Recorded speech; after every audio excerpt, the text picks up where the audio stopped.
Hello, in this video I have one of my very first games in a ranked battle to show you, and it's also one of the very first games in my Ryujo, the tier 6 Japanese aircraft carrier.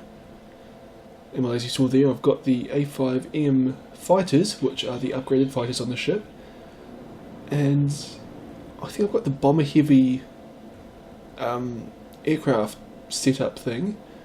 But other than that, this ship is completely stock. And I'm playing the Ryujo in the ranked battles because it's actually the only tier 6 ship I have at the moment. Which is a bit unfortunate since, well, I reckon aircraft carriers are just a bit weak in, well, all forms of play, but ranked battles in particular, since you kind of rely on your team the most to keep you safe, and all you can really do is add a little bit of extra damage to try and give them the edge they need to win.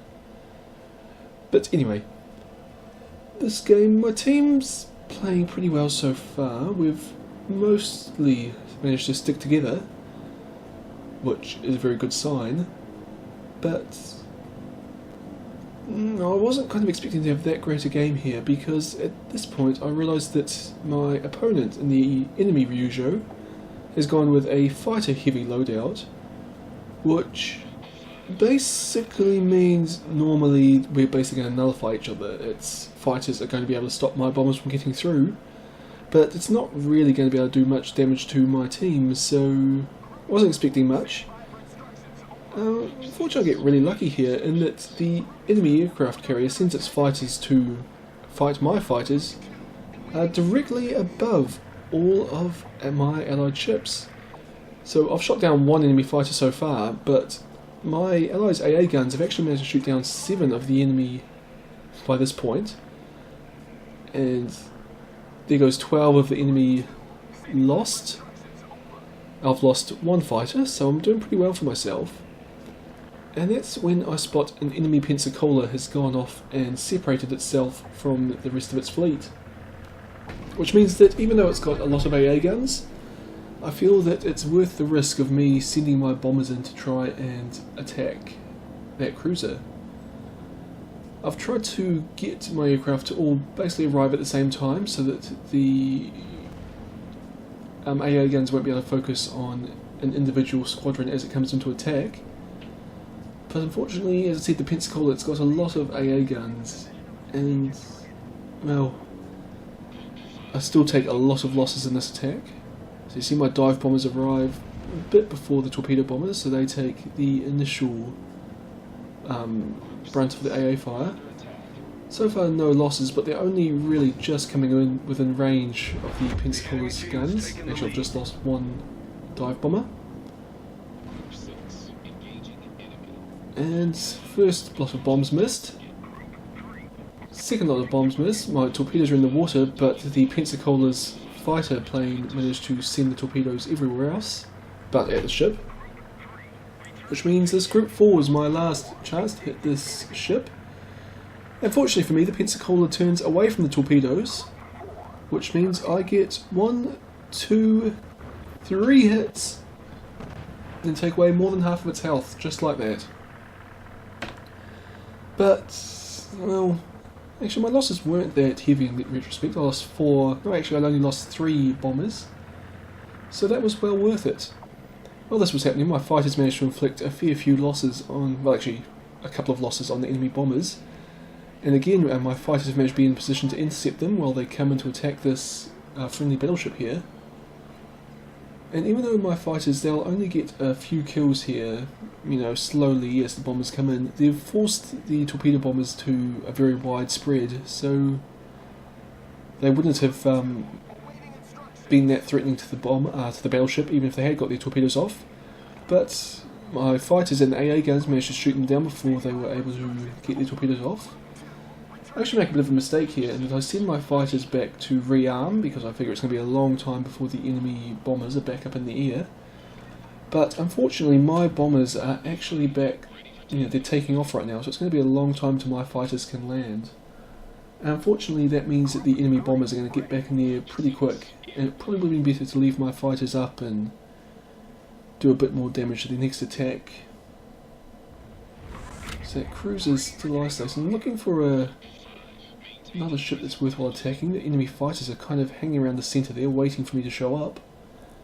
See 2 cruisers down in the south there, but in tier 6, pushing your fighters, pressing home an attack in the face of, cruisers and battleship fire, especially when they're concentrated, is going to get your planes slaughtered. So I'm not very keen on that. I kind of see 2 options here, going after the Pensacola in the north again, but, well, actually my team's just killed it, so that's not an option. Or this battleship in the centre. It's kind of isolated. There's 2 cruisers to the south of it, which could come back and support it, and one to the north, which, if it hurries up, could come and support it with anti-aircraft fire.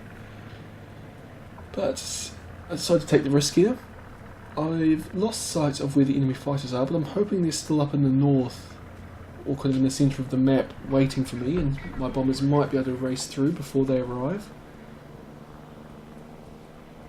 What's happening, I send my fighters to kind of cover that allied battleship, since I figure it's the one that's probably going to be attacked by enemy bombers.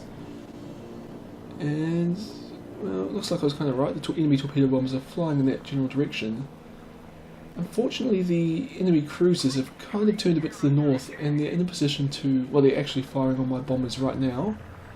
So instead I swing my bombers to the north to attack this enemy Cleveland, which, as I'm sure you all know, has very, very powerful anti-aircraft guns, but I figure if I get all my bombers in at once, as I did with the Pensacola, we should not take too heavy losses.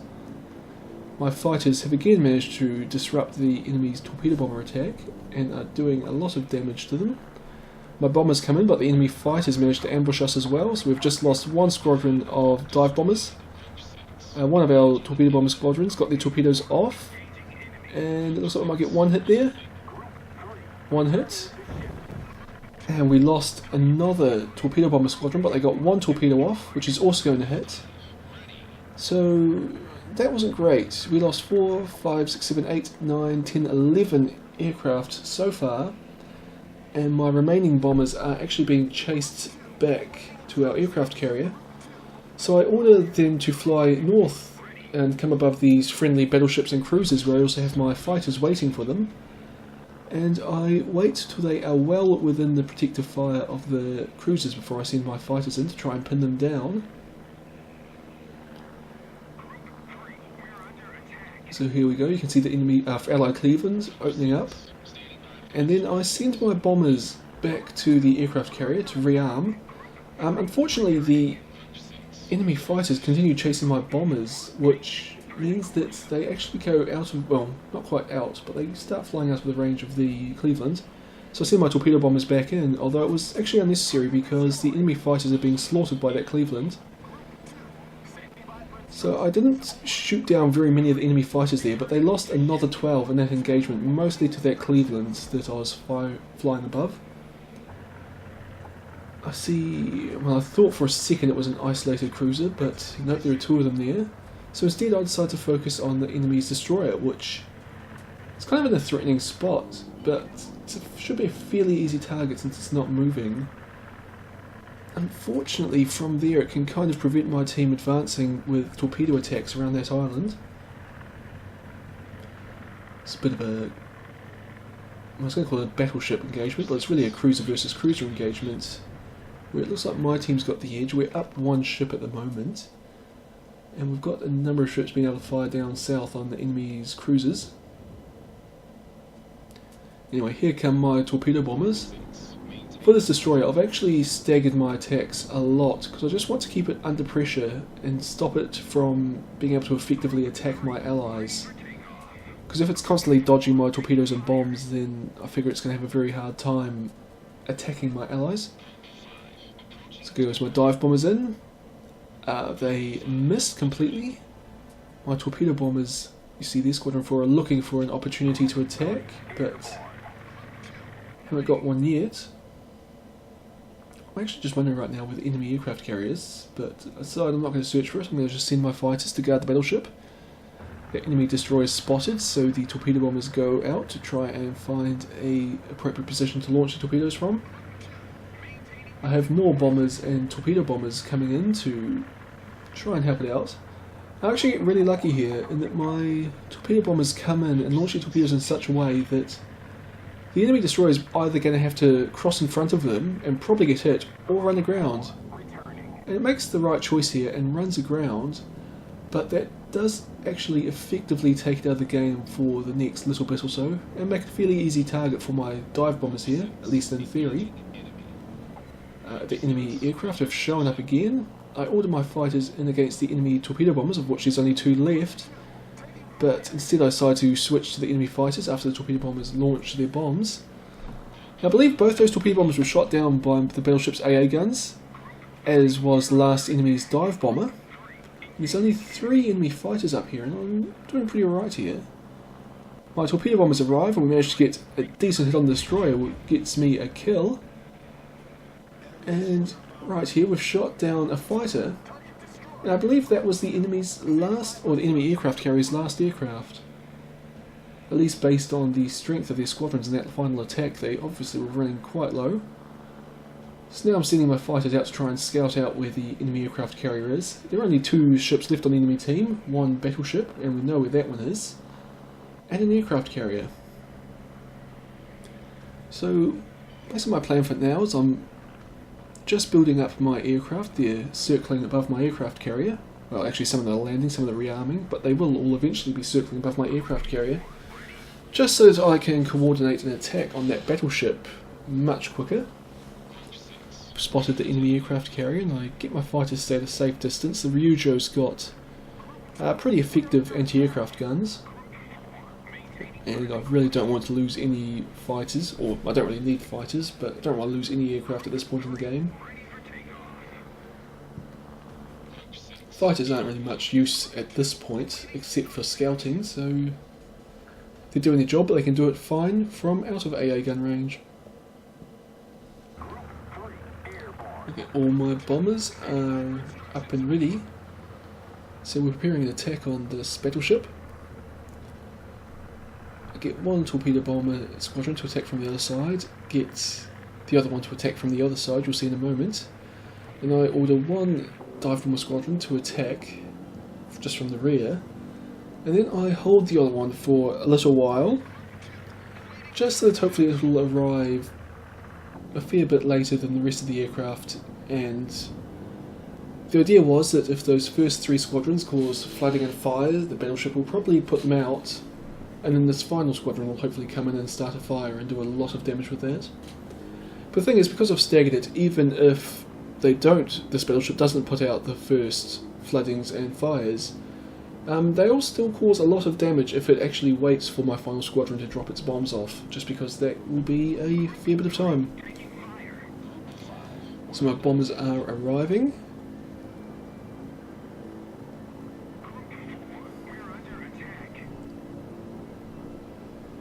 So my torpedo bombers are looking for an opportunity to launch their torpedoes here, but this island's kind of in the way.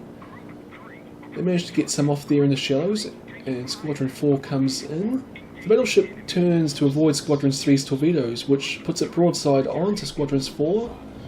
My bombers come in, get 2 hits and start a fire, and Squadron 4 gets 2 hits to add to Squadron 3's 1 hit.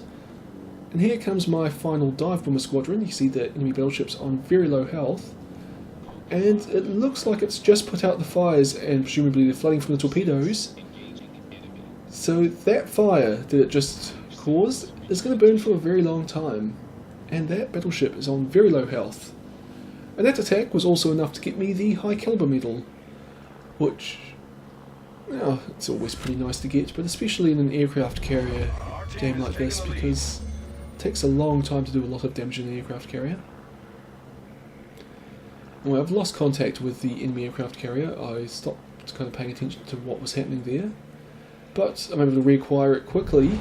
Our victory is in sight. And I'll just leave my fighters circling nearby, and then come back to watch what's happening with the battleship. Fire is still burning. My allied ship misses, and I get my second kill there. So at this point the game is pretty much in the bag. Enemy's only got 1 ship left, it's an aircraft carrier, and it has no aircraft. And we hold the A and B points. So yeah, the enemy basically has no chance of winning here. Our battleship just got in range of the enemy aircraft carrier, but the game wins. We won. So as I said, high caliber, 2000 experience, 9 torpedoes on target, 6 bombs, 2 kills, shot down 12 enemy aircraft. And you see that Cleveland on my team shot down 19. And that was because twice, I believe, I managed to get its fighters into engagement above it. Did 19,000 damage with flooding, 8,000 with fire, 55,000 with torpedoes, and just shy of 8,000 with my bombs. So that was a pretty good game, and a pretty good win in ranked battles. I actually think that was the first win I ever had in a ranked battle. I'd played one game previously to this and lost badly. I actually haven't been doing that well in ranked battles. I'm still I think I'm ranked 25. I just keep losing, then winning, then losing, then winning, then losing, then winning, then losing, then winning.